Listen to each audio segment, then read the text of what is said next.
আজকে 2 মাস হয়ে গেছে। আর প্রতিবন্ধী, কথা বলতে পারে না, হাঁটতে চলতে ঠিকই বলে, মাগার আমি তো জানি না, আমি অফিস গার্মেন্টস করি, আমি আয়া দিই, আমার ছেলে নাই।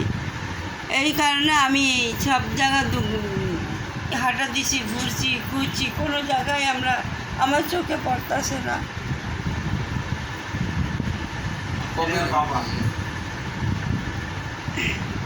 কোন আপনি কোন ঘটনাটা কি বলেন তো দেখি? আমরা ঘটনা বলতে হবে। হ্যাঁ, ঘটনা বলেন। রাত 10:30টার সময় আমার ছেলে হারিয়ে গেছে। ছেলে আছে প্রতিবন্ধী, কথা বলতে পারে না, একটু ভেটকা চল মিরপুর 11 হ্যাঁ, কোন জায়গা থেকে হারাইছে আপনার ছেলে? ভেটকা চলে। এখন আমরা 2 মাস থেকে খুঁজতেছি, আমরা পাই না।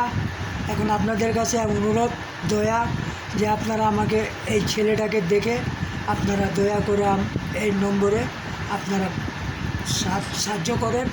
আমার ছেলে 11 নম্বর বড় মসজিদ থেকে হারিয়ে গেছে। আচ্ছা, আপনার বাসা কি বড় মসজিদ 11 নম্বরে? ওই তো মিরপুর 11। 11।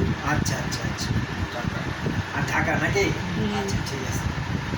আজকে 2 মাস হয়ে গেছে। হ্যাঁ, 2 মাস হয়ে গেছে, হারিয়ে গেছে না? জি, 2 মাস। ঠিক আছে, ইনশাল্লাহ দেখি বাংলাদেশ মানুষ, পৃথিবীতে অনেক ভালো মানুষ আছে, ইনশাল্লাহ। প্রিয় দেশবাসী, প্রিয় দর্শক, আসসালামু আলাইকুম।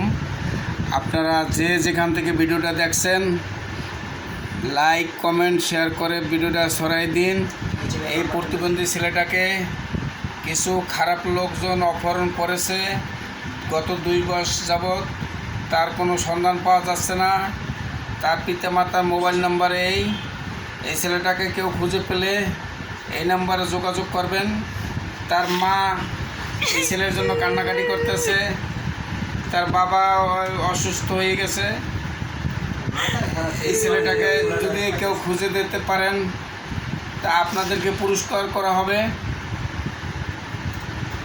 একবার তার মাকে দেখে, মায়ের যদি লাগে, ভাই নাম্বারে কেউ যোগাযোগ করবেন। অসংখ্য অসংখ্য ধন্যবাদ আপনাদেরকে ভাই, এই নাম্বারে যোগাযোগ করার জন্যে। যেন ভাই ছেলেটা যেন পাওয়া যায়। বন্ধ করে